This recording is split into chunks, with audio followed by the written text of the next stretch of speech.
What's up, STS Nation, and welcome to another episode of Surviving the Survivor, the podcast that promises to bring you the very best guests in all of true crime. And tonight is no exception at all. Ellen Greenberg, we've been covering this case, and I was telling the guests offline that it has become sort of an obsession of mine to help get justice for both Josh and Sandy Greenberg. Ellen Greenberg was her only daughter. It seems like justice has fallen on deaf ears, and the only people that can really turn that around at this point, I'm afraid, is STS Nation. And I'm going to ask Wendy about this, but it's time to make some noise, STS Nation. We need to continue to tweet at politicians. The mayor of Philadelphia, he has the power, and we'll ask Guy about this, to sort of force the medical examiner's hand in this situation. So we've got to tweet at the mayor, we've got to tweet at the governor. The governor was the former attorney general, and he punted this case. Again, we'll talk a little bit about that with Guy DeAndrea and why that happened. But the proverbial can has been kicked down the road too much, and now it's time to make things happen. I suggested, and maybe it was a really dumb suggestion, tweeting at Kevin Hart on Twitter. He's the biggest celebrity out of the city of Philadelphia. Maybe he'll find this of interest. What's his name? What's the good? Bradley Cooper. That's the other guy, the handsome fella. He does not have any social media accounts, so we can't tweet at him. But if anyone out there has some good ideas, I know Kim Kardashian was doing some work on the justice side. Let's try to put our collective brains together and see how we can grab the attention of the powers that be. But just so those who have not followed the case know where we're at 6:40 p.m. on January 26th of 2011. So this has been going on since 2011. Ellen was pronounced dead as a result of 20 stab wounds. She was an elementary school teacher. 10 of those stab wounds were to the back of her head and neck.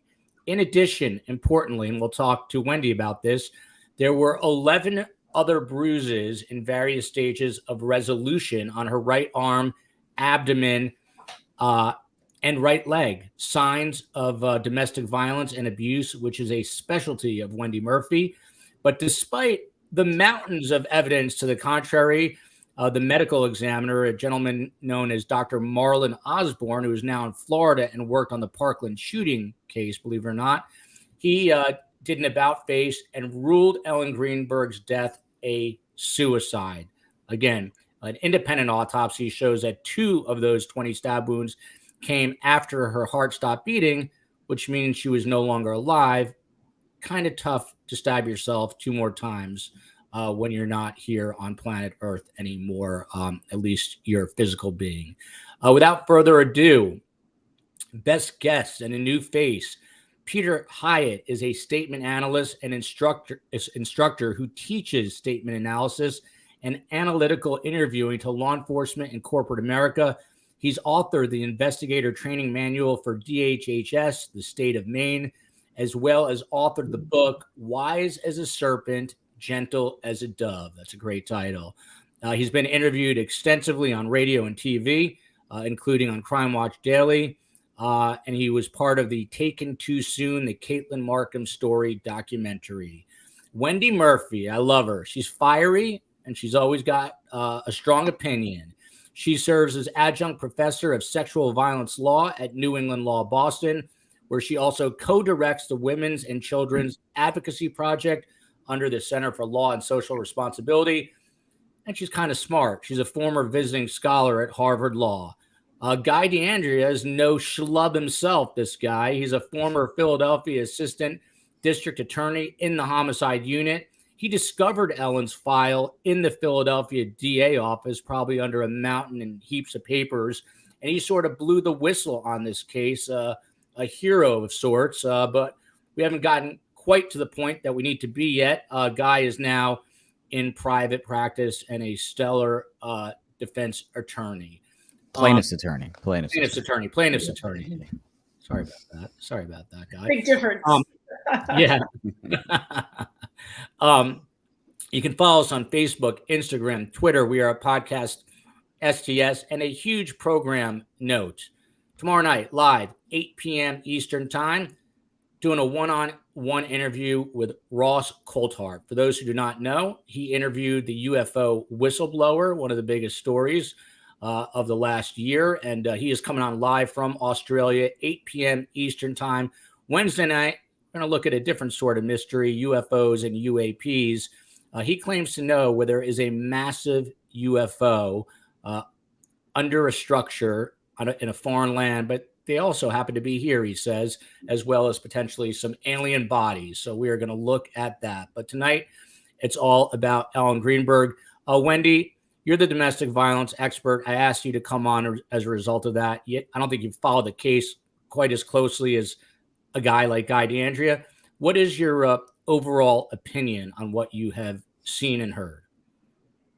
Well, as much as I've read, and I'm sure there's a lot more out there, I didn't worry too much once I read just a few sentences about whether I thought this was a homicide or a suicide. I don't even think people should be debating that anymore. It's not worth our energy. And I think it's embarrassing, frankly, for anybody to debate that this is a suicide versus a homicide, because it gives too much credence to the suicide theory. So I wouldn't give it any weight whatsoever. I would, however, and if I represented the family, and I represent families in cases like this all the time, where the prosecution and the police aren't doing the right thing, and they don't know how to make the right thing happen, because it's really hard to hold prosecutors and police accountable. You can't exactly sue them for negligent failure to prosecute. And I do have some thoughts about things the family could do that I don't believe they've tried yet. I'm not sure they'll work, but I'm happy. I'm very creative, willing to not just think outside the box, but kick the box in the ass as hard as necessary. But before we talk about that, I'm struck by not just who the potential suspect is and the fiance's potential role in all of this, but also the absence of the absence of any discussion about motive. If you want to prove a case, even though motive isn't an element of the crime, you gotta get something on motive. So that's what makes me excited about getting involved in this case and trying to help if I can. I think everybody wants to help because we all know this is a grotesque injustice and we can't believe it's happening and so forth.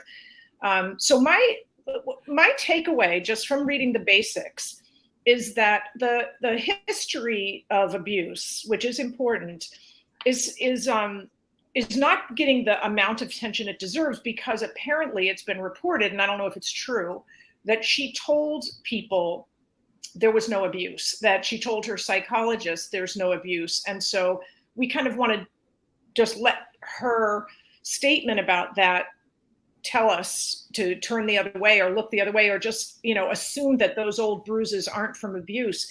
But it so happens that she also started taking the kinds of drugs that can interfere with memory, coincidental with her starting therapy. And so what that made me think is that there's a real possibility that something was happening to her when she was not conscious in the form of abuse, which would explain why she didn't think she was being abused, and also explain why she ended up having this strange level of anxiety and all these mental health issues that she couldn't make sense of. Maybe maybe somebody was drugging her. Maybe there were things happening to her when she wasn't conscious. I was involved in a case not long ago where a wife was being filmed secretly by her husband, happened to be a doctor, while they were doing sexual things, and then he was posting, perhaps even selling those videos online. I know that people not on her side seized her laptop the same day that her body was found, or the next day, and we all correctly wonder what was so important about the laptops. Well, maybe she found out that there was something going on, either with somebody she knew, with her own body. Maybe she was going to blow the whistle. Maybe she was just going to report abuse that she just found out about. But what I want to emphasize here is that the kinds of drugs she was taking, at least some of them, like the benzodiazepines, Klonopin, those can completely erase memory And so abusive men will sometimes give them to their victims to make sure they don't remember what's going on.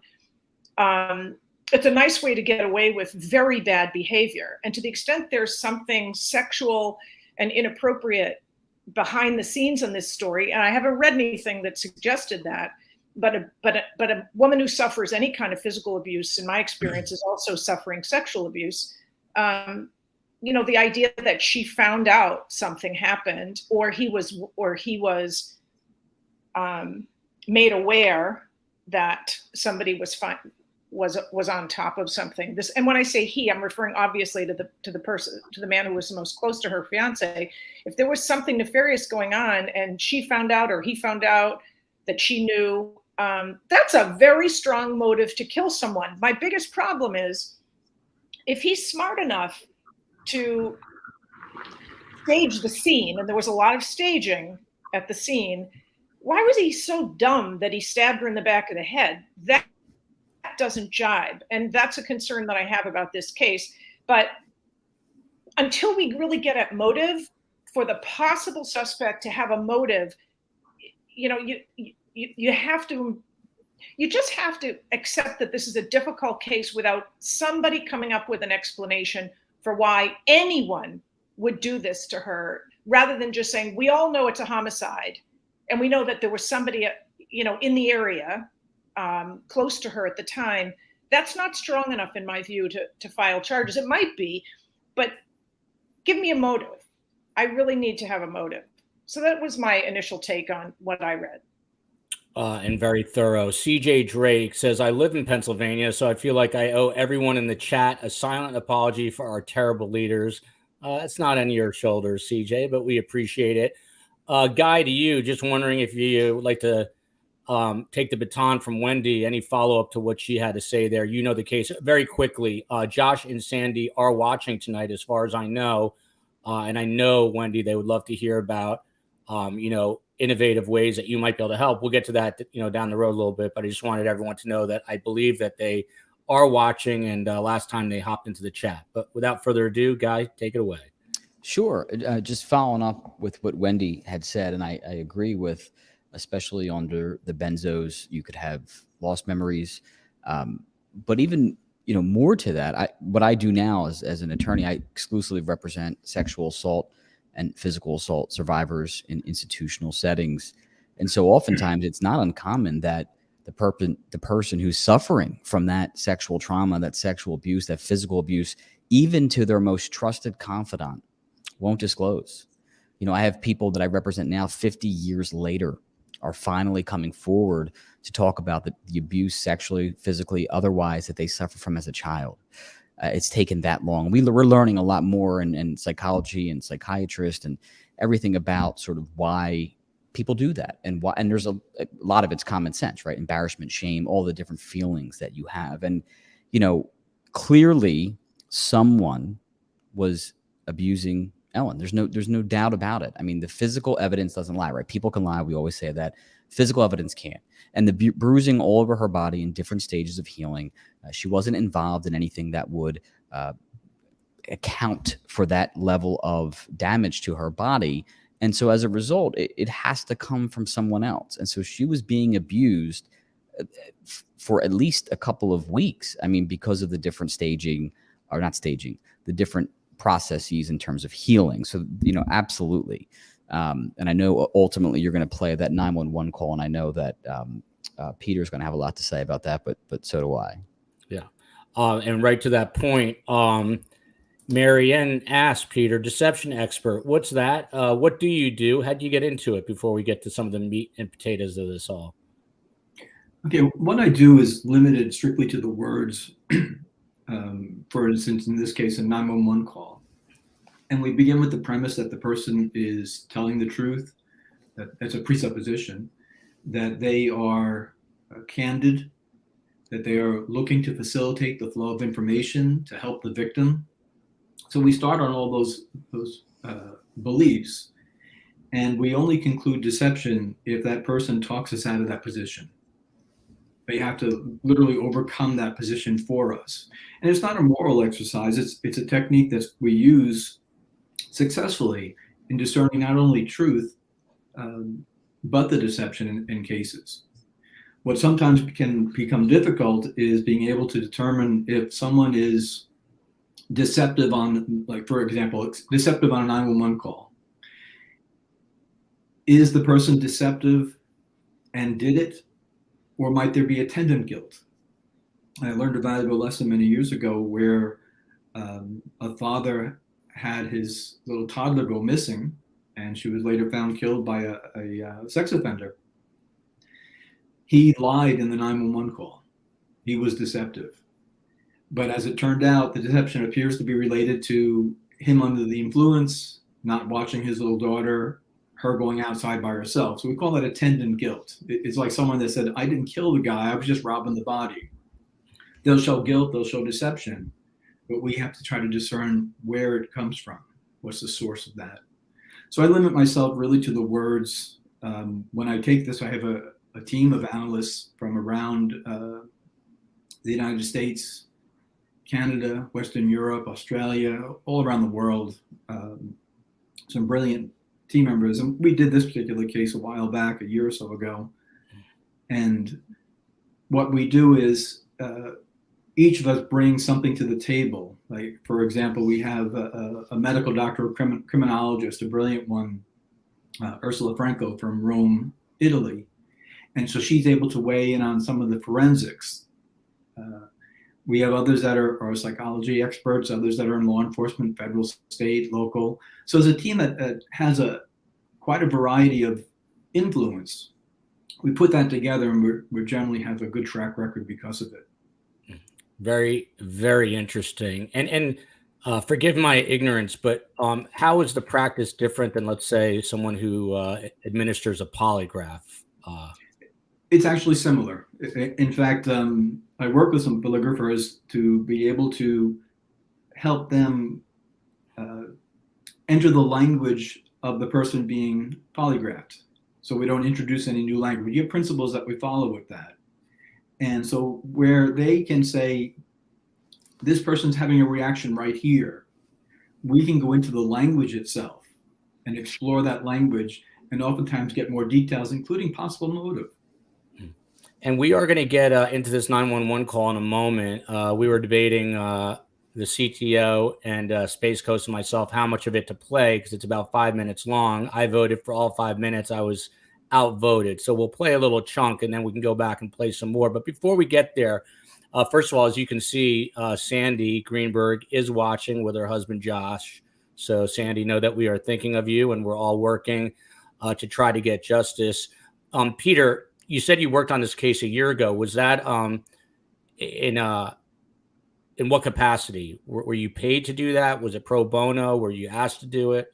No, we just asked to do it, and the team volunteers their work.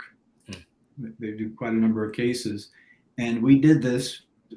Obviously, we knew ahead of time about the unusual circumstances, including the number of stab wounds and the location of stab wounds. But that was all that was given. When at times we'll do this for law enforcement specifically, in those cases I never comment on. This is not one of them. I have no connection with the investigators here. And do you know if the work that you guys did, was it ever handed off to someone in a position of power? I think it was given to someone who represented the family. Okay. Well, maybe Guy and Wendy will help us dig into that. One thing that really struck me, Wendy, you're talking about motive, and big shout out to Gavin Fish. He's an independent journalist that knows more about this case than anyone. And we actually snagged the 911 call we're about to tape from his YouTube channel. It's Gavin Fish, True Crime, I believe. Fish like as in the ocean. So please support him. But he mentioned something. He said that of those 11 wounds, and Guy can probably substantiate this. And Guy, let me ask you this first, I guess. One of the wounds or the injuries was to her ring finger. And that really struck me because obviously they were newly engaged. She had an engagement ring on. That happened to be a point of injury seems very telling to me. Is it true that her ring finger was damaged, Guy? That wasn't classified as a stab wound, at least that I recall. I remember there being injury. There was an injury to her hand, so that might have been what he's referencing.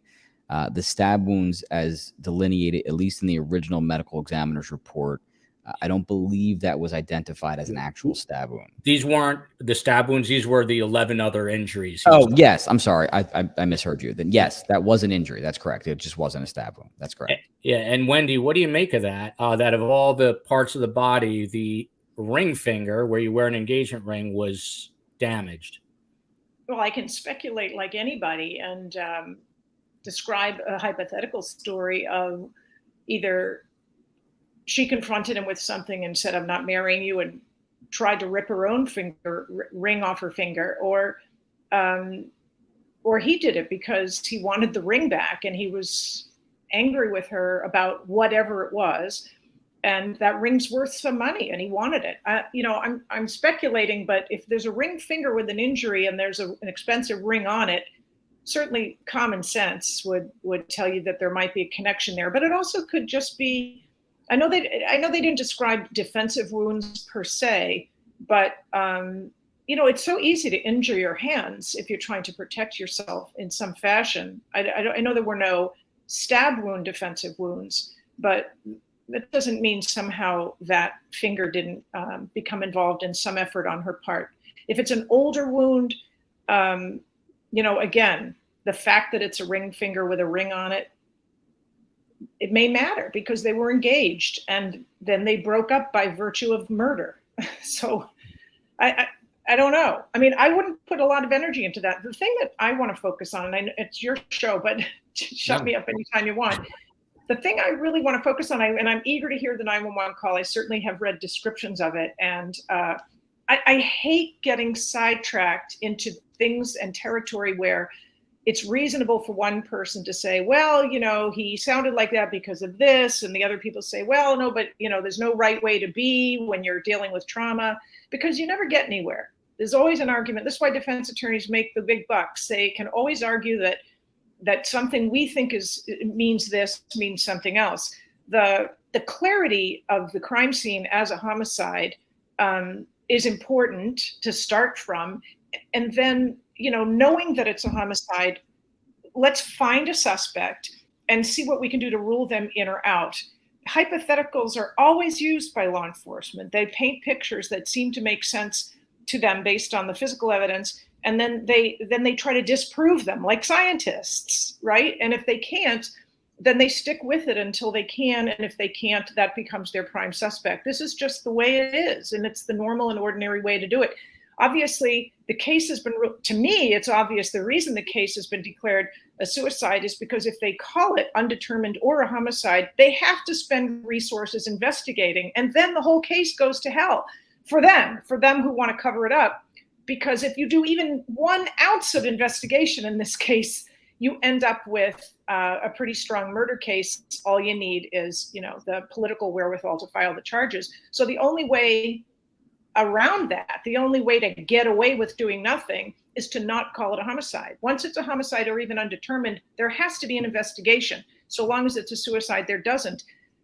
So let's pretend there is a homicide designation because that's what the evidence tells us. Now let's identify all the suspects in the universe. Who are they? I only know of one. Maybe there are more that I don't know about. I haven't read a single story that suggested there's any other person of interest or suspect except the fiance. And I know he was interviewed by police with a lawyer. Well, did he take the fifth on any questions? I'd like to know that. Now, I'm not the government, so I'm allowed to draw an inference if I want to from the fact that he took the fifth on a question under the direction of his attorney or not. It's fair for me to know because I'm not the government, and I'm allowed to pass judgment on someone who takes the fifth and assume a certain level of guilt by their refusal to answer questions. And I don't care if they're the fiance. Anyone who refuses to answer questions on the grounds that it might incriminate them comes across to me as someone who deserves to be a suspect. Maybe that's not fair for the government to make that judgment, but I'm allowed to. So, let's just make progress on the case and ask the tough questions about who the suspect is. There's only one to my knowledge. And what do we know about him, including the staging evidence, including potential motive. And if you want me to, and I won't do it now because I don't want to keep talking, but I will tell you the hypothetical that I think describes what actually happened, the things that preceded the murder itself, and why I think this does involve sexual behavior that even victims keep quiet about, either not because they're ashamed they're being abused, but because it's private. You know, if you say, well, she had old bruises, the defense is going to say she was into S&M. So that doesn't get you very far. And she's not around to say she wasn't. Well, what can we find out about? Well, Wendy, I 100% want to hear that. But let's in a moment take the 911 tape, and then we'll circle back to it. Guy, just to Wendy's point, which is interesting. Do we know if Sam Goldberg, the fiance, ever invoked his Fifth Amendment right? Yeah, so he didn't invoke his fifth, but what he did do was, prior to giving an actual, there was some confusion even in the last podcast as to whether he gave a statement on scene or not. He would have talked, and I think I spoke about this before, to the first responding officers. He did not give what we call in law enforcement an actual statement, 75-49, or 75-483 rather, in Philadelphia. He didn't give an actual statement until he was at the station. And he did give a statement, but the big but here is that we call it lawyered up, right? He had a criminal defense attorney who is incredibly, I argue, and I said this last time, and I mean it, I believe that he is the best criminal defense attorney in Pennsylvania, potentially the entire country. And I'm not saying that tongue in cheek. And he had him represent him during that interview. It was a very brief interview because largely he was instructed not to answer the questions. So I'm not trying to play semantics. He didn't need to plead the fifth, right? Because he has a criminal defense attorney sitting next to him who's just not going to allow him to answer certain questions. Same thing. That is it's right. Same thing. Yeah. Absolutely fair to say that's an incriminating way to respond when your lawyer tells you not to answer. That is the same as taking the fifth, in my view. Not as a not as a lawyer, not as the government, as a human being. If your lawyer tells you not to answer questions, that's incriminating. It's about to be the Peter Hyatt show, I promise, in 1 second. But Guy, Nightwood here says, what politics have thwarted the Greenberg's case? Seems insidious. Can you just, in a more brief form, kind of address this? And then we'll circle back to it. Yeah, for sure. A brief form is, unless there's more evidence, I don't think from the beginning, I really don't, unless there's evidence to show it, that politics played a role in this. I think what really happened was there was poor investigation from the start. And when you realize that as a detective, police department, you have a couple of options, and they definitely realized it. You can double down on your mistake, which makes a snowball effect, and it just creates more and more questions, more and more problems. And that's what kept happening, right? At some point, did politics play a role? Probably, right? Nobody, Guy, what mistakes did they make? I don't understand that. This is not a hard case. Some cases are hard. Yeah. This was not a hard case. Yeah, the mistakes they made initially is the homicide detectives who showed up declared it a suicide with no investigation. That's a mistake. That's a huge mistake. The other thing about that real quick is police are not supposed to make the determination. That's right. So that's not a mistake. That's not a mistake. What mistakes did they make that messed up the crime scene? I don't know. Yeah. Aside from letting people go in the next day, the crime scene is what it is. It was staged. She was killed. There's only one suspect. So there's no need to double down on your mistakes because you didn't make any. Well, they should have tested. Because there wasn't a tremendous amount of blood. And so they should have tested for the presence of cleaning materials to clean up the floor, clean up the cabinetry, clean up the counters. Because the amount of stab wounds and where they were, especially in the head, tend to bleed very heavily. So there should have been, given the amount of stab wounds, way more blood, especially the enormous laceration on the top of her head. It's still a homicide with one suspect. No matter whether there was cleaning fluid used or not, it's still a homicide with one suspect. I don't care what they didn't wipe. But that's the point. The homicide detectives did not determine it to be. I know they don't determine. Error. Maybe it's an error. It doesn't matter. The bottom line. It's relevant because what happens after that. What happens after that is a snowball effect, right? Because it's not declared a crime scene. So people are allowed onto the property, the property to be cleaned by professional cleaners, civilians to take out technology. A whole host of things that should have been declared from police department perspective, a homicide, which then the crime team would have come up. They would have The searched only for error, cleaning I will evidence. agree with you, makes a difference is the removal of her laptops and the possible destruction of evidence. And if they have enough money, which it sounds like they do, they had enough money to scrub it to the point where no one will ever find it. And that, it's a battle of experts. If they can go deep enough to retrieve, they probably can't. That, I will agree with you, was an error of terrible judgment. However, it doesn't change the bottom line at all. And it certainly doesn't create this sort of pile of mistakes that make it hard to prove the case. The case is not hard to prove because if you had multiple suspects, the case would be hard to prove, maybe. But you don't. You got one. The presence of cleaning fluids on the scene, because again, Sam gave a statement that very shortly after, and if you take for what he said in his statement to be true, I'm not saying I do, but if you take it to be true, if there were the presence of actual cleaning materials to clean up blood, it would have been a definitive homicide. Two, it would have been an immediate arrest, because if you believe Sam's statement to be, if you take him at his word, he was gone for quote unquote 34 minutes. The real killer wiped her up. He'd say the real killer did it. That doesn't change much for me. He'll just say the real killer was trying to clean up a little bit. That doesn't change anything for me. I respectfully disagree that there's we made too many mistakes in the beginning, justification for not moving forward. I hear what you're saying. I'm not justifying why they didn't move forward. The question was there a political process in place that allowed this to happen? And my point was, in the beginning, no. I don't believe. I don't think you can say that because you don't know who made a call to whom at what level. We don't know. Well, that's why I prefaced without evidence, and I have not seen any. I have not seen any evidence without evidence, and you never will. No, that could be the case. That certainly could be the case. I love hosting a show with lawyers because the arguing, I don't even have to do anything. I could just sit here for the next 45 minutes and the arguing will continue. Patricia Burns says, "Holy crap, is that Peter Hyatt?" Yes, it is. And it's now time for the Peter Hyatt Show.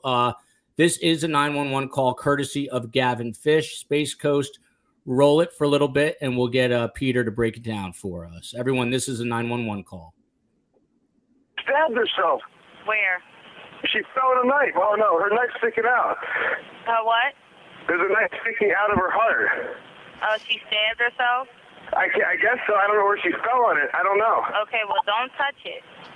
Okay, so I just let her down. Here now, I mean, what do I do? No, I mean, you can't. If the knife is at her chest, it's going to be kind of hard for you to do CPR at this time. Oh, no. Oh, my goodness. Okay. Police, which operator? 277. Is someone coming here? Yes, they are. You said 4601 Flat Rock, right? Yes. Okay, someone's on the way. And the knife is still inside? Wait, so what? The knife is still inside of her? Yes, I didn't take it out. Was it her chest or what area? It's in her chest. It looks like it's right in her heart.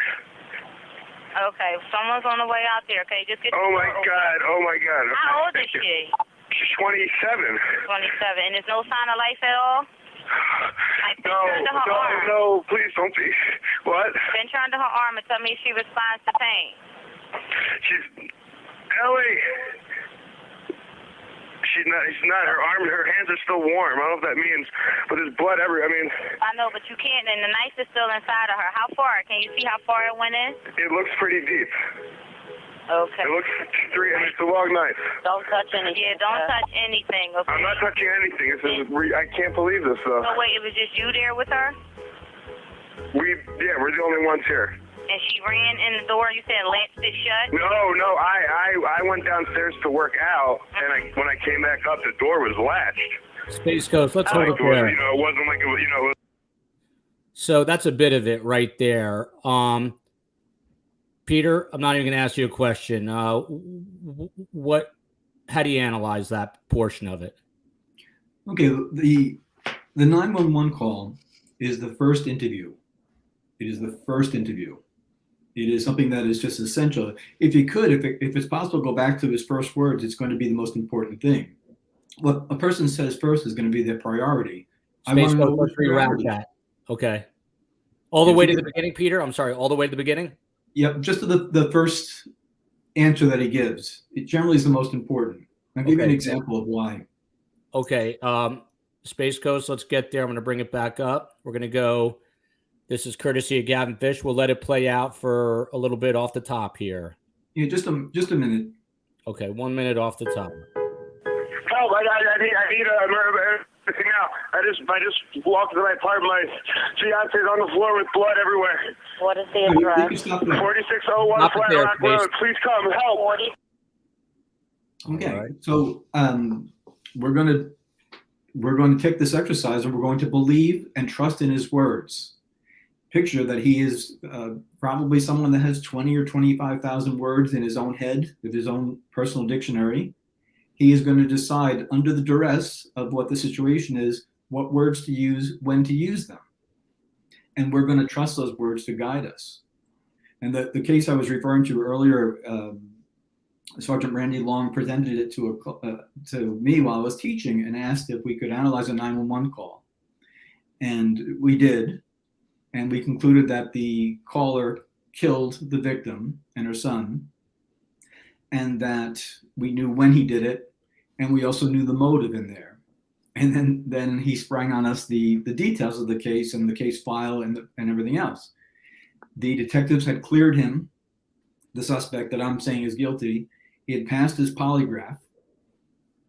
And then the coroner was satisfied with the forensics and the blood spatter and that sort of thing, where he concluded, no, this woman killed herself and her son. And case was closed.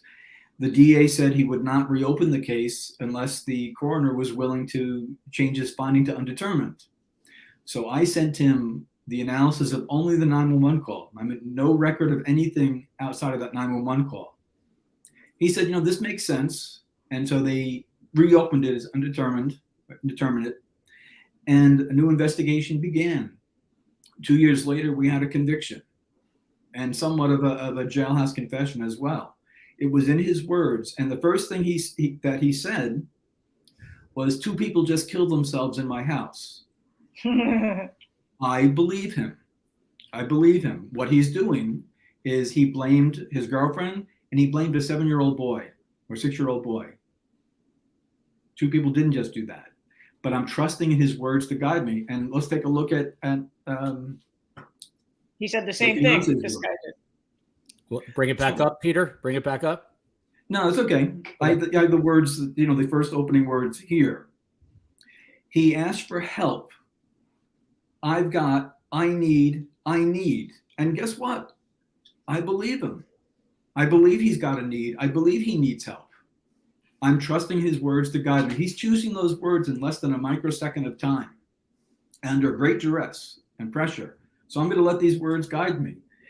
But if he's going to say, my fiance's bleeding out, tell me how to stop the bleeding, then that's appropriate. If not, it's about his need. And what is his need? Will he specifically ask for help for her? Or is this about him? I continue. Help. I need. I just walked into my apartment.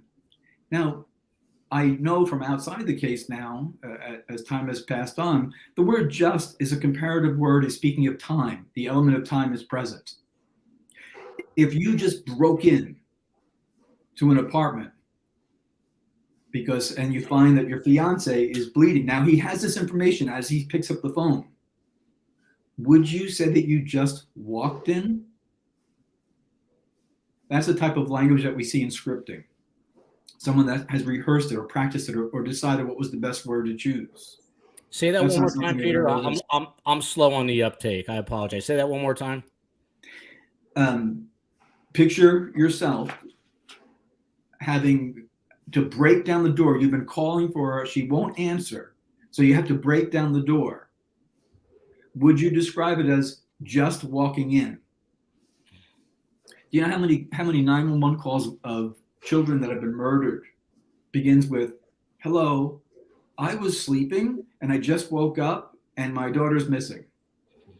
Yeah, they set the priority in the order of which they speak.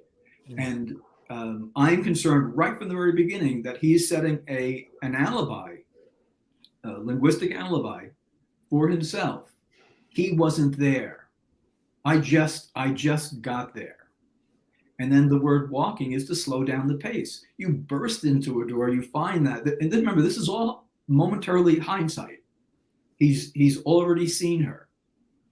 And so now I expect for him to ask for that help, either first aid instructing or demanding they get out there to help her. What do I do to help her? He doesn't. And if he can't say it, I'm not going to say it for him. I believe his words, and I'm letting those words guide me. And Peter, I'm jumping ahead here, but what about the fact that she has a knife 4 inches deep in her chest, and he doesn't seem to notice that for quite a while? Interesting thing he says about the knife. He calls it her knife. Yep. Her Okay. knife. Pronouns do not lie. When if you're going to have to deceive and halt on a pronoun, something is wrong. Did you notice also in his 911 call, he halts on the pronoun I. He's been using that pronoun I up to that point in life millions of times. Okay? If he's not a stutterer, when someone stutters on the pronoun I, there is an increase in anxiety at that point of course he's under anxiety. It's showing up right when it's pointing to himself, the pronoun I. So we look for that as well. Yes. Sorry, one sec. Space Coast. Hang on one sec, Wendy. Space Coast. Can you go? Space Coast. Go back to where it says her knife, and we'll play that again. That part, if you can find it while we're talking. Go ahead, Wendy. Yeah, he says put ownership she of the knife stabbed there. herself. Nobody would say that. Why did he say she stabbed herself? What we look for in that is where did that originate? Did that originate from a 911 operator, which would be a huge mistake on the operator's part, or did that come from him? And then you can ask yourself reasonably, who would walk in and see a fiance, a loved one, bleeding? In his language, at some point, she's not bleeding. The blood is everywhere. That's passivity. That removes responsibility. It makes it less personal. But her knife, did she walk around with a knife all the time? It was her, if that was some unusual setting, then it could be appropriate. But if this is a knife from the kitchen, a knife from the home, why would he assign it to her? This is just his language. I think we're queued up here. Let's listen to a little bit more of this, and we'll come back to it. Herself. Where? She fell in a knife. Oh no, her knife's sticking out. What? There's a knife sticking out of her heart. Space Coast, go back to herself? Go back I one sec. guess Go so. back one Out of sec. her heart. This is where it is, Knife's everyone. sticking out. It says right there. Go back There's a one knife sec. sticking out of the zipper. Oh my God, she stabbed herself. Where? She fell in a knife. Oh no, her knife's sticking out. Right there. Boom. what? Stop it. Her knife is sticking out. Guy, you haven't gotten a word in edgewise and it's making me nervous because you're a lawyer. What have you made of this phone call, this 911 call up to this point? Yeah, this was when I finally got to the 911 call. When I found this file, I found this to be the most disturbing piece, enlightening piece that I had reviewed when I was going through the file. And so I did a little experiment within the DA's office with people who had never heard of this case. And all I did was give very simple facts. Imagine your significant other, you enter an apartment and he or she is stabbed 20 times. That's all I want you to know. Now listen to this 911 call. And everyone thought this was like a put on. Like, well, this is a joke. I mean, this can't be a real, if you're saying this woman was stabbed 20 times, this can't be a real 911 call. Now I get the whole point of everyone reacts differently. I understand that. But the telling thing, and Joel, you brought this up, it's about 2+ minutes or so, give or take, that the knife is first identified, right? And just for the listeners, it's graphic, but Ellen is in a seated position up against cabinetry with a knife. When you see the photographs, the knife is one of the first things you see besides Ellen. I mean, you cannot miss this knife. And it's 2 or so minutes into this call that all of a sudden there's this startling revelation, right? Now, if this is your significant, you're not next to this person, you're not holding, you're not doing, even if you're not slouched down next to them, how do you not see a kitchen knife, a large kitchen knife, protruding out of your, if take him at his word, your most cherished person in your life's chest? It doesn't make any sense whatsoever. Yeah. Go ahead, Peter. I'm sorry. This is mine. But one thing I was just going to say, Peter, and then the floor is yours, is in addition to why is it her knife, one of the things that I know you talk about too, which I don't think we've come to yet, is that he uses the word sorry a lot in the call, but the floor is yours. Yeah, I was just going to ask Guy, and it's rhetorical, that when he heard the 911 call and going in and believing a suicide, does the 911 call, and it obviously does, it upsets that, it challenges that, it turns it on its head. And you say that, how did this work out that way? If someone committed suicide in this manner, and this is just my guess, she would have to be under the influence of something like methamphetamine, something so extreme and so out of her mind that it goes beyond just the hesitation wounds of a not suicide.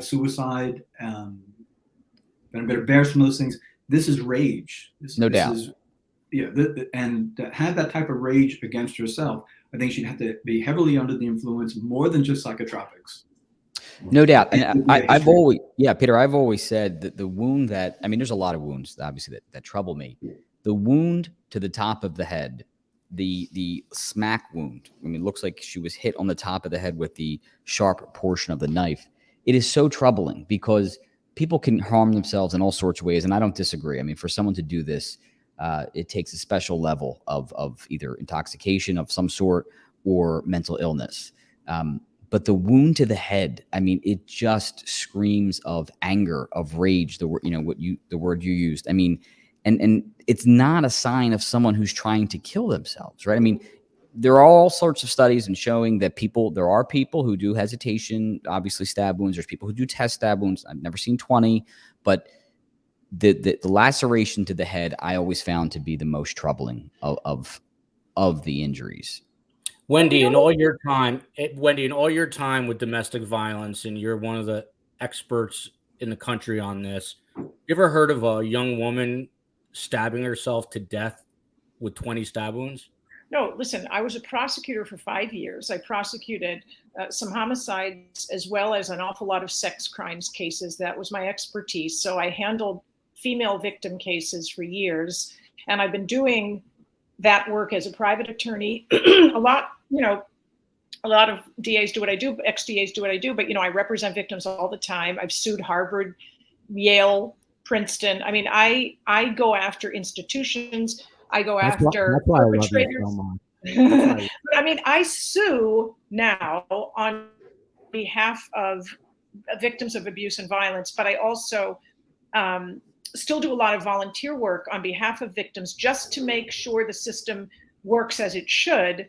Because as a member of the system, as a prosecutor, I saw stuff happen.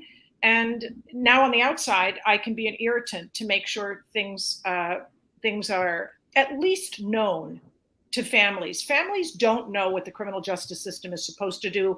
They generally don't have experience beforehand. They trust everybody and they think they're being supported. Everybody pats them on the head. They don't know when something corrupt is happening or when the rules are being bent. They don't have a perspective. So I help and I do that stuff all the time.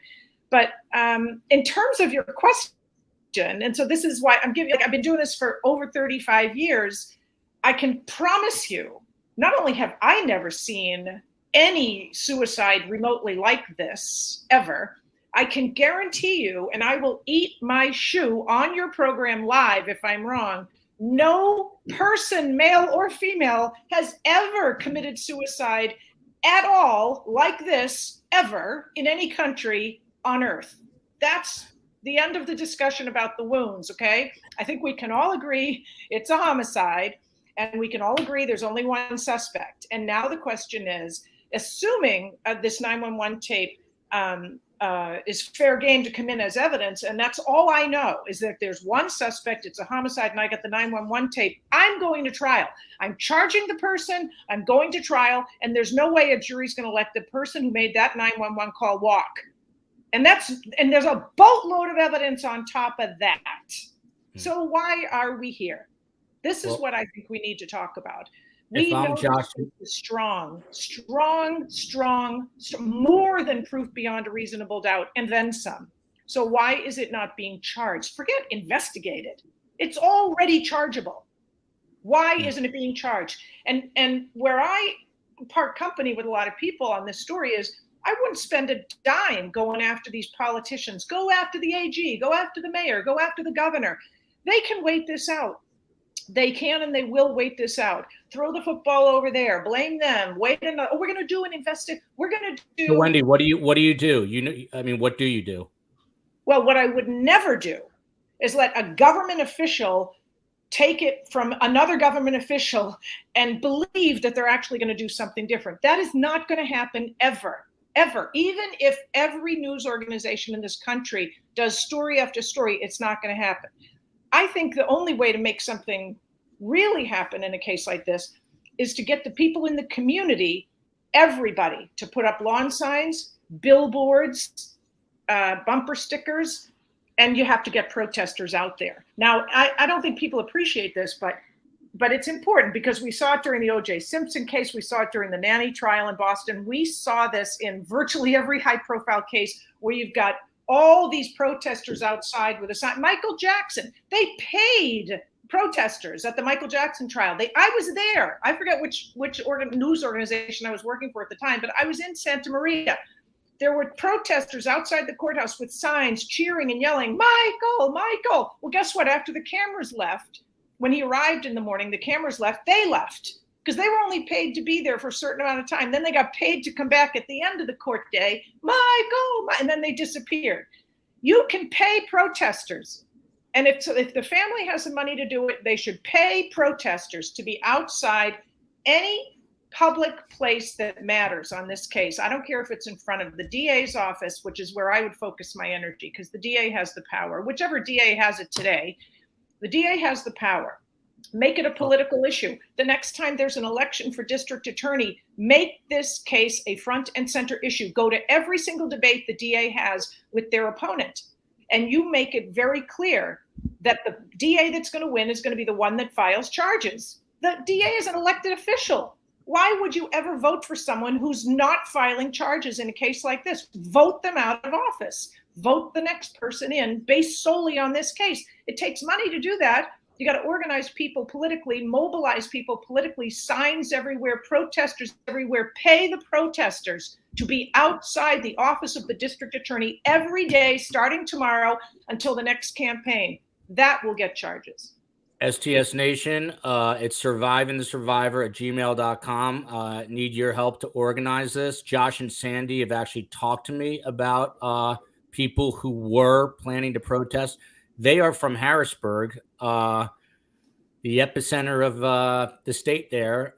So please send me emails with your suggestions if there's anyone that wants to take the lead on this in terms of forming the protest and getting it together. Let me know, and I will get the word out the best that I can. Dr. Von de Kay, we'll get back to that too in a minute, Wendy. But Dr. Von de Kay, by the way, I don't want to put the comment up, but Tilo, who's from Boston, is cheering you on the sidelines, and she says Wendy will chew them up and spit them out.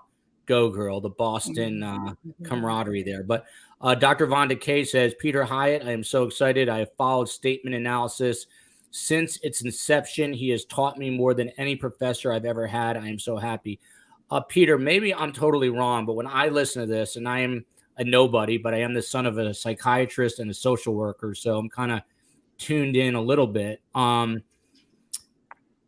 He sounds just like he's completely hamming it up at the very beginning. It feels like it comes on so thick and then it sort of levels out, and he's not, a drama queen or king after, he kind of settles into the call. Am I right on that, wrong on that, close, not close? When we do the analysis, and I'm speaking just for analysts in general, yeah, we don't listen to the 911 call. We're examining the words that are chosen. After we do analysis, then we'll go ahead and listen to the call. And it is obvious, as you said it, but we analyze what he says, but we also analyze what he doesn't say. And if you had gone into an apartment and you found your fiance with a knife in her chest and blood everywhere, would you be afraid of an intruder? Would you be afraid that someone could still be in the apartment? But he went right to suicide. Mm-hmm. And there's nothing in the words at that point, at least early on, coming from an operator or someone that could suggest it to him. So if I go back for a moment to the I just, what he's telling us there, using the element of time and doubling up on it, he was there longer than he let on. Space Coast, let's re-rack it to the top, and then let's just listen to the top for, another 30 seconds of it, just so it can sink in here a little bit. Help! I need everything now. I just walked to my apartment. Stop it right there, Space. Fiance's on the floor with blood everywhere. I mean, listen to how he's like, it's like an intentional stutter and a stammer. It's like, I mean, to me, that is so forced. Wendy, do you see that, or am I making things up? This is just galling to me that any prosecutor, cop, or anybody on two legs would not hear this and charge this guy. Galling, absolutely galling, because there's nothing in here that supports his innocence, and there's a ton that makes him even more of the suspect than he probably already was. I don't think you should put too much emphasis on this as forensic proof of anything, because again, the defense is going to argue to the jury, you don't know what it's like, ladies and gentlemen, to walk into a room where you've got this bloody person with a knife in their chest. You have no idea whether you would make sense, whether you would mumble, whether you would, use the wrong words, etc. And the jury's going to nod, because they have no idea how they would react if they saw something like that. They've never seen it. They've never been through it. So I don't think it's that kind of definitive proof. But what it is it gives the jury permission to hate the guy. They're going to look at this Dream Date Ken handsome guy here and think he's not capable of killing. He's a nice man from a nice family. What a nice person. He looks like my next door neighbor. I can't get my head around the idea that, forget that he could kill at all, that he could kill like the movies you can't even open your eyes for. Come on, that's not what a killer looks like. It's so disturbing for a jury to look at a handsome guy and know that he's from a nice family and think that he's capable of that. It so scares people to embrace that possibility that they will vote not guilty just to feel better about the world. And so this is the beauty of a 911 call like this. It allows the jury to go, oh my God, he is a horrible human being. I do think he's the type of person who could kill. That's the beauty of this type of evidence to me as a prosecutor, and it's what I would expect to be its value in a case like this. And then Space Coast, let's re-rack it, and I'm going to let Peter just we'll let him unleash after we listen to the first minute again, just to round it out for us. Help! I need everything now. I just walked to my apartment. My fiance's on the floor with blood everywhere. What is the address? 4601 Flat Rock Road. Please come help now. 4601 Flat Rock Road. Is this a house or apartment? Oh no! Oh no! Apartment. It's an apartment. What apartment number? Please hurry, please. Where is she bleeding from? I don't know. I can't tell. So you have to calm yourself down in order to get you some help. I'm sorry. I don't know. I'm looking at her right now. I can't see anything. There's nothing broken. She's bleeding. Ellie! You don't know where she's bleeding from? Can't tell where the blood's coming from? I think her head. I think she hit her head, But it's everywhere. Okay, it's everywhere. She might have fallen. Do you know what happened? She may have slipped. There's blood on the table. Her face is a little purple. Okay, hold on for rescue for her. Stay on the phone.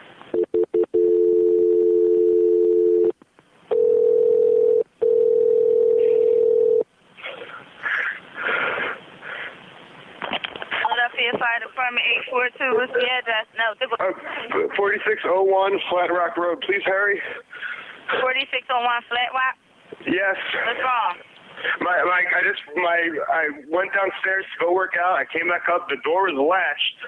My fiance's inside. She wasn't answering. So after about a half hour, I decided to break it down. I see her now just on the floor with blood. She's not responding. Okay, is she breathing? Look at her chest. I need you to calm down, and I need you to look at her chest. It's really. I really don't think she is. Listen to me. Someone's on the way. Look at her chest. Is she flat on her back? She's on her back, so I Okay, bring her. look at her chest and tell me if it's going up and down, up and down. I don't see her moving. Okay, do you know how to do CPR? I don't. Okay, I can tell you what to do, okay, until they get there. I want you to keep her foot Oh, on her... God. Hello? Yeah, hi, okay. Are you willing to do CPR with me over the phone until they get there? I have to, right? Okay, so get her flat on her back, bare her chest, okay? You want to rip her shirt off. Okay? Kneel down by her side. Oh, my God. Allie, please. Listen, you can't freak out, sir, because you gotta... Okay, I'm trying not to. Her shirt won't come off. It's a zipper. Oh, my God. She stabbed herself. Where? She fell with a knife. Oh, no. Her knife's sticking out. Hold it there. What? Hold it there. There's a knife sticking. Look how long we just went. 2 minutes, 37 seconds. My eyes. And Peter, for the first time, he notices a knife wedged into her chest. He also, I noticed, said when he was asked about CPR, he said, "Do I have to?" And it was kind of like almost like an irritated tone of voice. But Peter, your reaction. Obviously, you've looked at this a zillion times, and you're the expert. The value of analyzing a 911 call lies in twofold. In a case like this, the first level of efficacy in investigating is to analyze this before the interview. We're able to give an investigator, and I'd like to do interviews myself, but the language that he used, we can use, and the order of which he says things, we follow that order. We follow what he does. And when he came on the second time here and he's asking, what went wrong, what happened? He said, I went out. And then he wants to explain why he went out to exercise. Now, with someone bleeding inside, we really wouldn't be expecting to have an explanation of why you went out. What we do with that is we look for an alternative explanation now. So why did you really go out like that? And then he said he went to work out. He explained why he went out. And then he said the door was latched. And then he finally gets to her. And now we learn that he is able to discern through his own words that she stabbed herself. That's victim blaming. Now, we look at an appropriateness of that if she had been known to do that for a long time, if she had been threatening to do it and she'd been trying to do it and made some of those hesitation wounds in the past and that sort of thing. He's already blaming her. He sets himself outside. He can't get in. He had to go work out, so don't blame me. And then he goes and blames her. This is what people do sometimes with guilty knowledge of what took place. And Joel, can I jump in for a second? 100%. Yeah. So the other thing, when I heard this based upon the physical evidence, I've always believed that he was not in the kitchen with her when he was making this 911 phone call. For one, even if, let's take his word, right? The statement he gave. He says he never moved the body. That's what he tells police, first responders. That's what he tells detectives. That's what everyone says. The body was not moved. He says on the 911 tape, she's on her back. She wasn't. She was in a seated position against the cabinetry. Okay. I talked about this before in terms of the blood, how it pulled on her face, and it wouldn't make any sense. She would had to have been on her side at some point, right? But he says she's on her back. She was never on her back, at least not as the police found her, and as his own words were, he never moved her. So it's a very interesting choice of words to say she's on her back. And the way he describes her, it's almost as if he looked quickly and went somewhere else and made this phone call. Yeah. He unnecessarily said that he was looking at her. Right. And it's just impossible. That supports the need to say something that is unnecessary. Right. Would support your idea that, and we both thought the same thing, that he was not near her when he made that call. Because he's saying, I'm looking right at her. And it's like, well, wait a second. If you are, how are you not describing what you're seeing? Because you're certainly not describing what you're seeing. Where is the asking for help for her? Where is the concern for her well-being? Why would he be reluctant to do any type of first aid or CPR upon her? There's also Peter, real quick, you I'm sorry, but you've looked at literally, I'm sure, thousands of 911 calls. Where does this lie? Is there some sort of scale, for lack of a better term? I mean, where do you think this lies on the deception scale? He doesn't facilitate the flow of information. He doesn't ask for help for her. He asks for help, but not for her. He sets up an alibi before he gets to that. He is reluctant to do any type of first aid for her. He doesn't show concern for her. There is something that it's very strange, but we find this in domestic homicides, where he says he's sorry. And again, I believe him. This is a terrible event that's taken place, and there's sorrow for him. Generally speaking, that can be associated with guilt.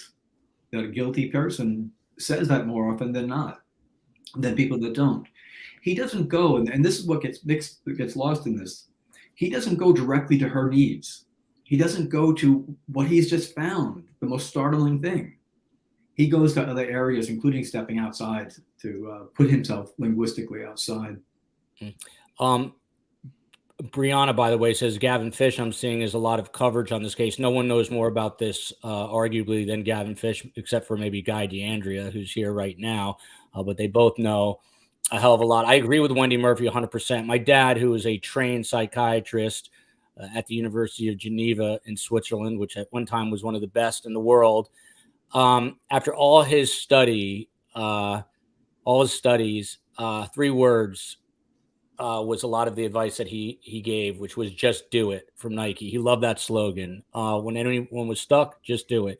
I think, and this is why I say I agree with Wendy, we can analyze this, discuss it, talk about it, ad nauseum. But Guy DeAndrea, Wendy gave sort of very tangible examples of what you can do, which is raise hell with the district attorney. Right now it's with the Chester County district attorney, but It's been with the Philadelphia. Yeah. Then it went to the attorney general. It's been all over the place. But what is your thought on how to make something happen with this case instead of just talking about it endlessly?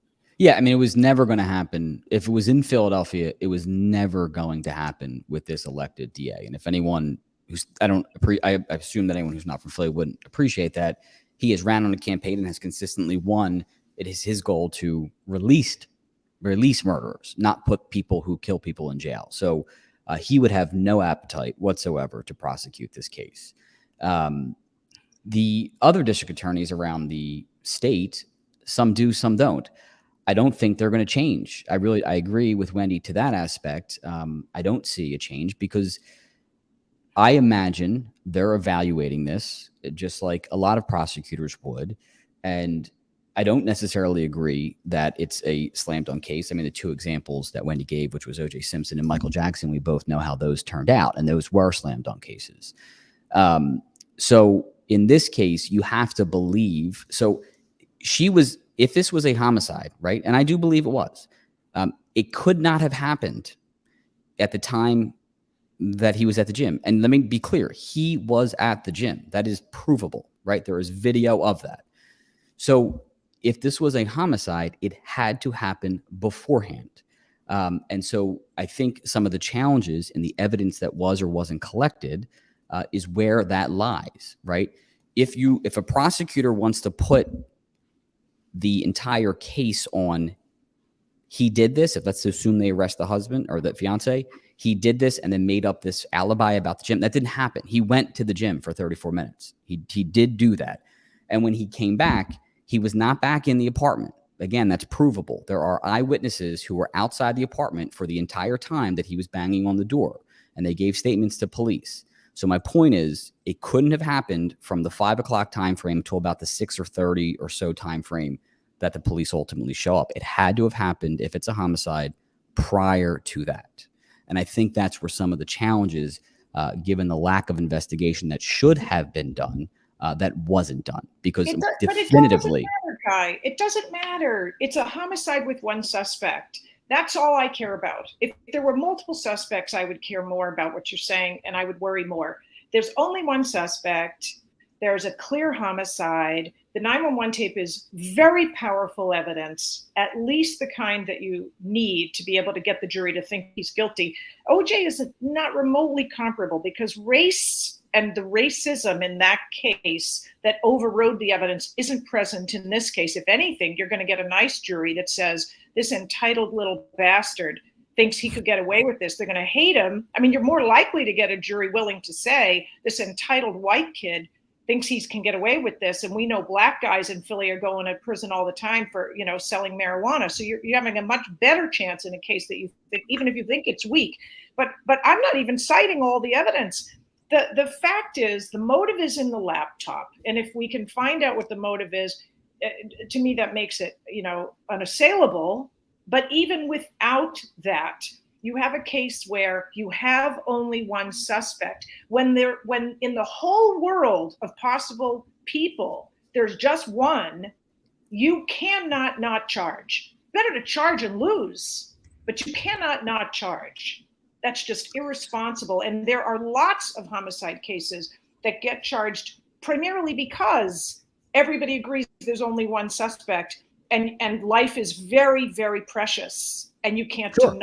I've tried over 100 homicide trials. There's 100 trials total. So yeah, I know what you're saying. You have weaker cases than this under your belt that you've won. I have no doubt about it. No question. I never had a case with a prosecutor I can't imagine bring one where the medical examiner, at least at this point, will get up and declare from a forensic pathology standpoint that this is a suicide. Now, but the reality, you're just not going to have it. I mean, you're just not going to have a prosecutor bring that case. And then you put the medical examiner on trial during your case in chief, and you explain how their first decision was homicide.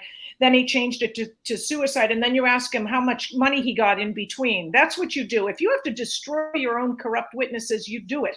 You do it with cops if you have to. You do it with the medical examiner if you have to. You don't run like a chicken liver in the wrong direction because the guy who you suspect is the killer has money. There's no such that's thing not the reason. I just don't think in the Constitution I was trained under. If we believe that to be true, you go forward extra hard in a case like this to make the point that you don't just lock up black guys. You don't just lock up black guys. I would get the anti-racism community on my side in this case and make the point that the prisons are filled with mostly black guys who did much less than this guy. And why is this not a big issue in the black community in Philly that is so struggling right now with the problem of racism? I want to say two other quick things, if you don't mind, because I know we're going to run out of time. And I have two other, and I'm really eager to hear what Guy thinks about this, but certainly want the family to know these are things that I've thought about. And that is, aside from the protesting and all of that stuff, to me, again, there are companies that you can pay to put protesters in the right place for the next 10 years if you want to. You got to pay, and it's expensive, but do it. That would be number one. But my other ideas are this. Number one, sue the prosecutor and sue the police, not for negligence, not for wrongfully failing to file charges, because you can't sue for those things. That is illegal.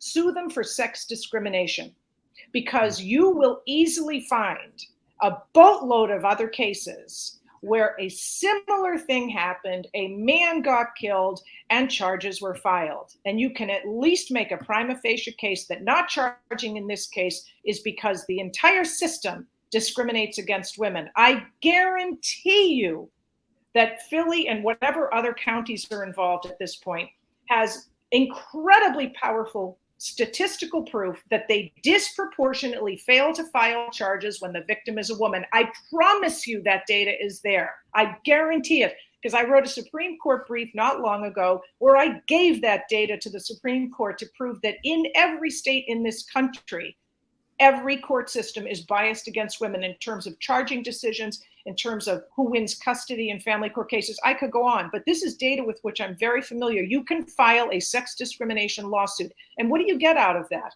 You get the opportunity to force discovery. You can make the government officials in this case prove that they were not discriminating and that they do have a valid reason for not charging in this case. Do it just because you can irritate them and get access to documents that you may still need and don't yet have access to. Second idea, file a civilian request for criminal charges. In every state in this country, when a prosecutor refuses to file charges, we have a constitutional right under the First Amendment. We think the First Amendment is only about free speech. It's also about the right of redress. The right of redress is a First Amendment, very precious right. And it means you can go to your court system, you can go to your government, all branches, but the court is a branch of government too, and seek redress of grievances. Well, a grievance includes when your child is killed and no one's doing anything about it. So when the government is supposed to do something about it, but they won't, you can cite your First Amendment right to seek redress of grievances and file your own criminal charge in the district court where the homicide happened. Now, what you can't do is file a civilian request for a criminal charge of murder. You can't do that because that lower court doesn't have jurisdiction over murder. That's not a felony court. But what you can get a charge for is harassment. Harassment under Pennsylvania law includes hurting somebody in a physical way, assaulting them, battering them, beating them. Go to court. I'm recommending this to the family. Go to court and fill out the form that allows them to demand a criminal charge be filed against the suspect for harassment. That's one of the charges that's allowed to be filed under Pennsylvania law. Now, it's not murder, but it's not nothing. It is not nothing. And you know what they get out of that? A hearing. And guess what? Evidence gets to be presented. And the person that they suspect is the one who did the harassing has to show up. And if they don't put on a case proving they don't deserve charges to be filed against them, or if they take the fifth, the magistrate will issue charges. Now, it's not murder, but it's something. And Wendy, real quick, what I'm worried about is Josh and Sandy have spent over $500,000 of their own money. This starts to add up, though, right? Doing what you're saying. Yeah, but I don't know how much they have. I do a lot of this work for free. I don't know anything about Pennsylvania law. I have no doubt that there's a lawyer like Guy, for example, who would probably do that part of it for free for them because it's just a one hearing thing. I don't want to put you on the spot, Guy. Maybe it's cheap for Guy. I mean, I'm sure he deserves to be paid handsomely, but the point is it's not a very complicated situation because you just go in. He knows the case very well. You present the evidence to the magistrate. Again, you don't have to prove murder, just harassment. Once you get that charge in place, it's a public proceeding. It's a criminal investigation. Yes, the prosecutor can probably then make a stink about having to handle the case, but at least you're doing something in the place where this case belongs, which is in the criminal system. It's something people should do more often, especially when the prosecutor, for apparently irrational reasons and maybe even improper reasons, is refusing to bring charges. It's a way to put heat on the prosecutor. It's not going to get you the justice you deserved, but it's better than nothing. And it can put heat on the right people in the right way because then media can come in and cover it. It's a public event. It's a public matter. What are they going to say? How are they going to explain themselves? If the family goes to the district court and gets a harassment charge against the suspect, what's the prosecutor going to say? The magistrate is wrong? You don't need the medical examiner, right? So what are they going to say? The magistrate shouldn't have brought charges? And what are they going to say? It's going to be embarrassing. It's going to be embarrassing. I have a brilliant idea, and I'll put him on the spot, but I don't want to put him on the spot. Maybe Guy and Wendy can work together a little bit. Well, I can address the criminal filing of Pennsylvania. So it's called a private criminal complaint. Yeah. If you want to file one, so out of the 67 counties in Pennsylvania, 66 do things one way. Philadelphia does it the other. So we don't have district court or magistrates. We have municipal court. So what would happen is you file the private criminal complaint. You have to allege on the complaint. I think it costs about $150, at least it used to when I was a DA. You have to allege who you are saying did it and the evidence that you have to support it, and bring the evidence with you at that filing. At that point, I looked it up. Yeah, and so at that point, so Jersey, for instance, allows, which I think is a great system. Jersey allows citizens like that to actually have a private attorney represent them in that criminal process. They can appoint sort of a special prosecutor, if you will. Pennsylvania does not. So it would go back to the district attorney's office. Yeah, but not at that first stage. At the first stage? Oh, no, not at the filing stage. No, right. Not at the filing stage. And at the hearing before the municipal person. Hang on. So you don't, in Pennsylvania, this is what I'm saying. Yeah. 66 counties, you'd get a hearing. In Philadelphia, we have a special charter. Anyone who is charged with a misdemeanor does not get a hearing. There's no preliminary hearing. There's no investigative hearing. You go immediately to a trial. No jury, not allowed a jury. And what happens, and you might say, how did that violate the Constitution? How? Because if a defendant is found guilty at the municipal court trial, then they have a right to appeal de novo. to the Court of Common Pleas. Now, the issue, though, with filing the harassment or anything like that, if there is any, you have to be very careful, because any allegation that any of the abuse, if that's what the allegations are, occurred either as a preamble to or during or leading up to the homicide, if the defendant was found not guilty under Pennsylvania Supreme Court and our laws, it would constitute double jeopardy. So that's right. You have to plead it very carefully. I agree with I mean, so you would, I mean, so God forbid something ever came out, and you could actually arrest someone for homicide by doing it. And the reason this came up, it just as the listeners, this was always the issue with DUIs, right? So what would happen in Philadelphia, and this was a big Philadelphia issue, is you get pulled over for speeding, you get a DUI. Now, in many counties, the speeding ticket attaches to the DUI. So when you have your trial, you have both. Not in Philly, because again, we do everything different apparently. So you have traffic court, which happens very quick, and then the DUI trial is months, if not a year or so later. Well, defendants are being found not guilty of the speeding ticket, and then they go for their DUI trial, and their defense attorney stands up and says, this is double jeopardy. Yeah. And the court found that, in fact, it was. So we fixed that very minor problem. But that's one of the significant issues you'd also have to work with in Pennsylvania and Philadelphia specific. You plead it very carefully, and you make sure that everybody knows you're doing it for a certain purpose and not to prove homicide. And what you get out of that, I think, is, has yet to be seen, because probably no one's done it before. But you get to actually force the prosecutor to answer questions at a minimum, because they do fundamentally have a role to play whenever charges are filed. And, the magistrate, it'd be very interesting if a court official in the form of, a magistrate or whatever you call them. They're judges. They're elected judges in municipal Okay. court. So, you got another potential person to make a judgment on the right side. And you can't just sit around and hope and wait till some politician changes their mind. They'll wait till everybody else drops dead. It's just not going to happen until you provoke and poke the pig, for lack of a better word, in the ways that matter. And I've had great success filing these civilian requests for criminal charges. Sometimes it embarrasses the prosecutor and doesn't cause a criminal charge to result. Sometimes it does. But it's never nothing. Well, I'm going to suggest that we put some very big brains together, connect Wendy and Guy and the Greenbergs with their permission. Guy obviously is in touch with them. Mm-hmm. I'll talk to Wendy about it offline. But this, to me, shows that we are on the path to justice. One of the more interesting shows that I think we've done, a big part to both attorneys, but also to Peter Hyatt. Guy DeAndrea, for those who do not know, he is a former Philadelphia assistant district attorney in the homicide unit, and now a plaintiff's attorney.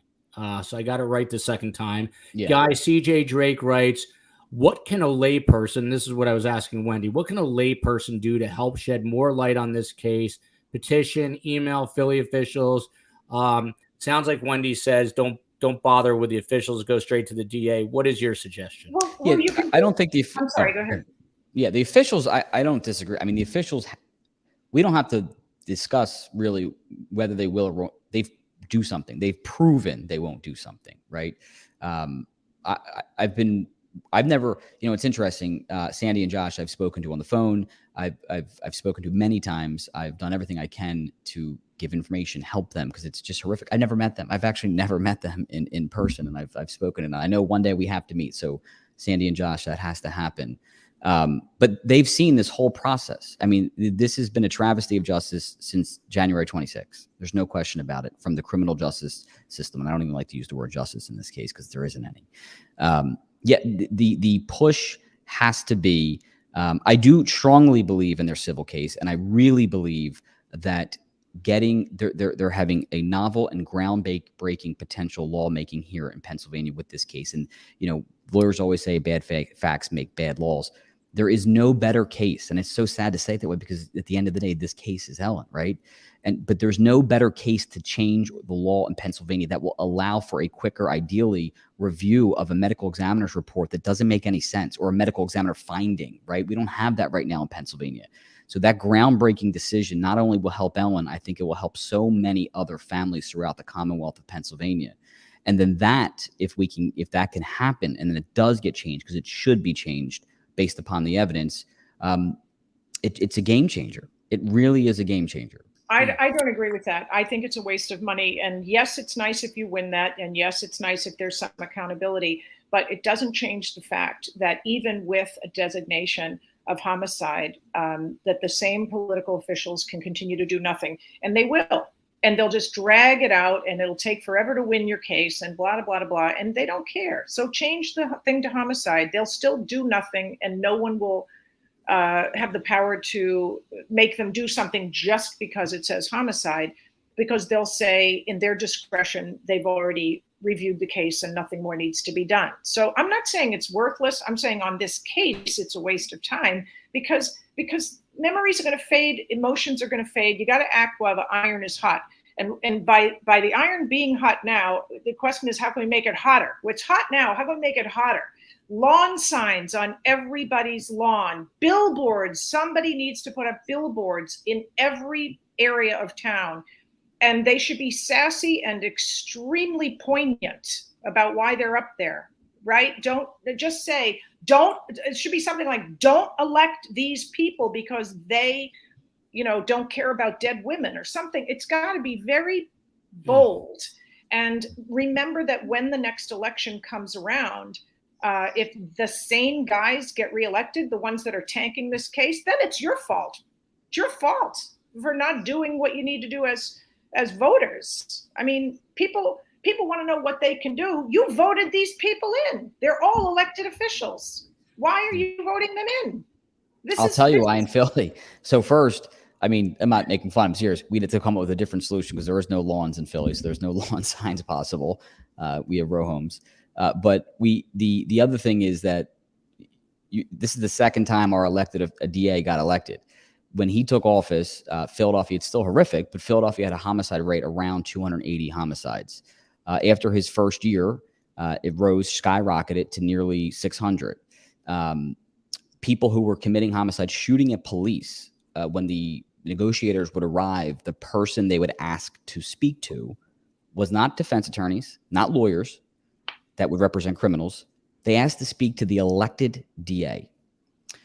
People in prison will tell each other. I have heard dozens of prison calls, dozens, about don't worry about it because you're never going to do any serious time. Now, the point is, his opponents have ran on this platform. And unfortunately, Philadelphia, like San Francisco, and like so many of our other cities, have ran on this wild, and look, I don't mean to talk politics, but this wild progressive agenda where there's no such thing as a criminal. And it's preposterous to me. But that's the city that we live in right now. It's horrific. Crime is through the roof, and no one seems to care. And they keep reelecting him. Well, it's a real problem. It's a real problem. I believe you, and I will guarantee you that hate crimes against women in Pennsylvania are probably also through the roof. More than 5 women, than 5 women a day are killed by men in this country. That's double the number it was 20 years ago. And many states don't even cover women in their hate crime laws. I don't know off the top of my head what Pennsylvania says about women and hate crimes. But the point is, this is a dead woman killed by a man. And right now, because this is a politically salient moment in time, the election's coming up in a year, and I don't know when your elections are coming, but make the fact that this is a woman, a dead woman, make it a political issue because she's female. Just like somebody would make it an issue if this person was Asian. If you kill a woman because she's a woman, that's a hate crime. It deserves the same amount of political energy as if someone killed a black person because they're black. Make this into a gender issue. Use the data that's out there to prove that Pennsylvania disproportionately lets women die because they Pennsylvania causes women to die because they disproportionately fail to prosecute rape, domestic violence, and even murder. What has to happen to a woman before Pennsylvania officials will care about her life? This is the theme, your story, the narrative, the theme, No doubt. The stickiness of the story should be about her being dead because she's female. Then maybe you'll get people to rally around you, women's groups, mothers groups, not just this generic, we got crime that's out of control. Because well, it's not just generic. I mean, the problem too in Philly, and I mean this, and this is what this needs to be changed from top down. And so, for instance, with our domestic violence courtroom, which 99.99, darn near 100% of the survivors, victims in that room are women. The court staff, the judges, the defense attorneys, these women have been, this is felonious, violent, serious crimes, sexual assaults. The courts, the judges, the defense attorneys, the court staff refer to that room as love court. And it's disgusting. Discrimination. It's disgusting. Yeah, it's disgusting. And that's the mentality in this sad city right now. And I love it. Born and raised. I love this.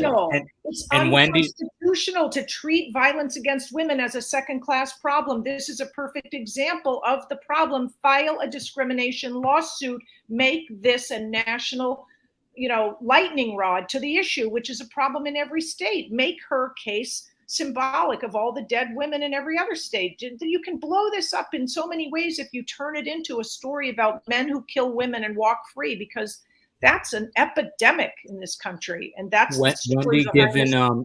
Wendy giving very, very tangible advice. Now it's up to STS Nation to grab the baton and let's figure out a way to implement it. Wendy Murphy, for those who do not know, is an adjunct professor of sexual violence law at New England Law Boston, a former visiting scholar at Harvard, and never one to shy away from her opinion. And then Peter Hyatt, I owe you a little apology because you and I got caught in the crossfire here between two very smart attorneys, but your insight was amazing.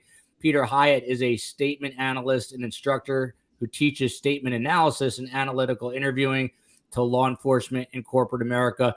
Peter, I wanted to give you just a last word. Obviously, we listened to a lot about this 911 call, but anything that you would like to sort of finish off on, any final thoughts regarding this, the deception involved in this case, and how you think it should play out? He is withholding information. He's not candid about what took place. Time is certainly on his mind. His priority was not the victim, but his priority was himself. He had a need. He wanted help. He wanted protection. He's sorry. So it comes down to him. Perhaps the most succinct statement of the night, and very logical and clear. And Wendy nodded her head in approval. So listen, I really want to thank these guests. This topic is becoming more and more personal to me. We can affect change. You have people like Guy DeAndrea, and you have super smart women like Wendy Murphy. And with Wendy's permission, I will connect her with the Greenbergs, and hopefully we can keep this momentum going and the ball rolling. A quick programming note: 2 shows tomorrow. Chief Technical Officer is trying to kill me. 12:30, we are doing, what are we doing? We're doing the Utah mom who poisoned and stands accused of poisoning her husband, Eric Richins. Corey Richins is the topic. And then 8 p.m. tomorrow night, live with Ross Coulthart, the man who brought forth the UFO whistleblower. That is at 8 p.m. Eastern tomorrow night. Until then, love you, America. Love you, Philadelphia. Love you, Maine. And love you, Boston. Panel, hang on for 1 second. Sure.